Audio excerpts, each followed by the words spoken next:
Our work is to build the capacity of school leaders. School leaders are the second most important school-related factor into a student's success.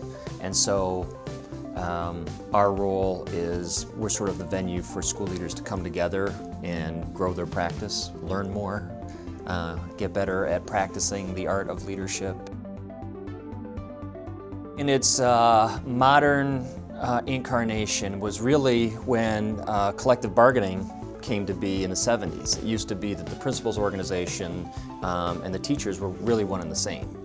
And when collective bargaining came in and principals were sort of classified as management,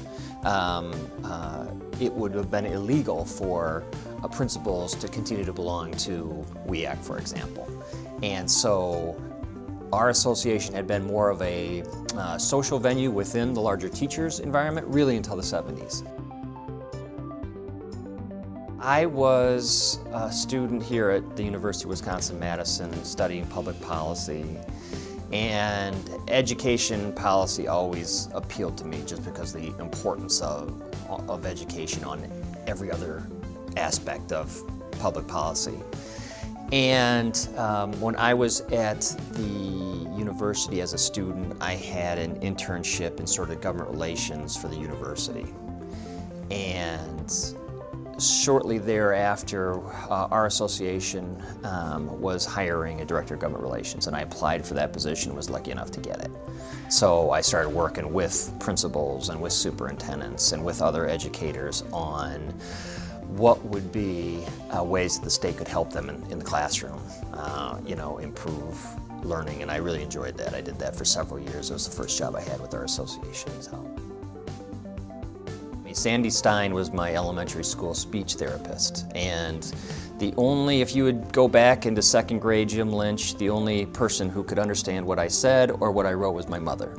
Mrs. Stein was my speech therapist, so she helped me with my writing, helped me with my speech, and by really third, fourth grade, to this day, people compliment my writing, and my speech cleared up. And truly, the process that she worked with, she clearly did everything she did with a lot of love. And it was hard work, but I would do anything for Mrs. Stein. And I remember when I graduated from college, I wrote her a note. She was retired and living in Arizona, and she called me, and we both had tears in our voices as we were talking about it, because she certainly remembered me and all the work we did together, and she wouldn't accept any of my thanks because there's no way I'd have been graduating from college without people like Mrs. Stein, and I just wanted to let her know that. And of course, she wouldn't accept any of that. She said it was all my hard work, but deep down, we both knew that it had more to do with her channeling that work. The challenge right now in this state is, from our founding in 1848, we were always a state that said, we pride ourselves in having a great public education system. It's who we are. And right now we're at a point in time where I don't know that our members feel, or that the parents and teachers are feeling like it's a priority in Wisconsin anymore. And that's just for those of us that grew up in the state and have always had a great amount of pride in that. That's really hard, is that, when we see public education funding going from like 12th, less than 10 years ago, to the bottom half of the country, and the fact that parents and educators are listened to less, quite frankly, in the policy process, that's challenging. That's frustrating.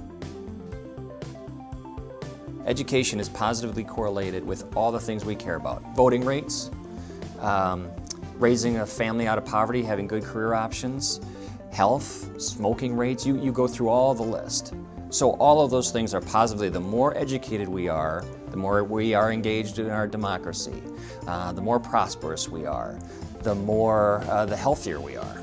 And so what got me interested in education is it is the shortest road. You want to impact this world positively, education is the fastest way to get there. To me, it's the force multiplier. It allows us to get to know our kids sooner, deeper, It allows us, from a learning perspective, tailor things in ways that we never could before. So I think it's exciting. So as long as we don't lose our focus and think that the toys are going to somehow replace quality teaching, and really seen as how can this enhance it, we'll be in really good shape.